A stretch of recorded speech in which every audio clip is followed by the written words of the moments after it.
সম্মানিত দিনী ভাই বোনেরা, আসসালামু আলাইকুম ওয়া রাহমাতুল্লাহি ওয়া বারাকাতুহু। আমরা আল্লাহ রাব্বুল আলামিনের দরবারে লাখ কোটি শুকর ও সুজুদ আদায় করি। এই ছেলেটার বাড়ি হচ্ছে ঢাকা। এই হাফজর শেষ দেওয়ার পরে জিনে পাইছে রে 8 জনে। এই 8 জনে এরা গর্বটা করে রাখছে প্রতিবন্ধীর মতো, ঠিক তো নি? প্রতিবন্ধীর মতো গড় থাকে, খায় হতে বই এই যে কাম আর কোনোটা করেনি। এমনকি বিছনায় প্রস্রাব করে আপনারা ও বিছনায় বসব করে যায়, কারণ এই তারা করে। এই জন্য কিছুক্ষণের মধ্যে ইনশাল্লাহ জমা করে দিও। 8 জনকে ধরাই আনা হয়েছে, কিছুক্ষণের মধ্যে জমা করে দিব। ইনশাল্লাহ রুগী সুস্থ হয়ে যাবে, আল্লাহ তাআলা সুস্থ করে দিব। আপনাদের যদি রুগী থাকে আমাদের সাথে যোগাযোগ করবেন।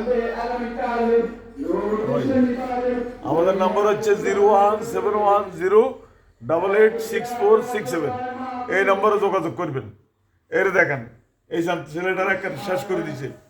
ছেলেটার বাবাও নাই, অসহায় মানুষ। আল্লাহ যেন তারা সুস্থ করে দেয়।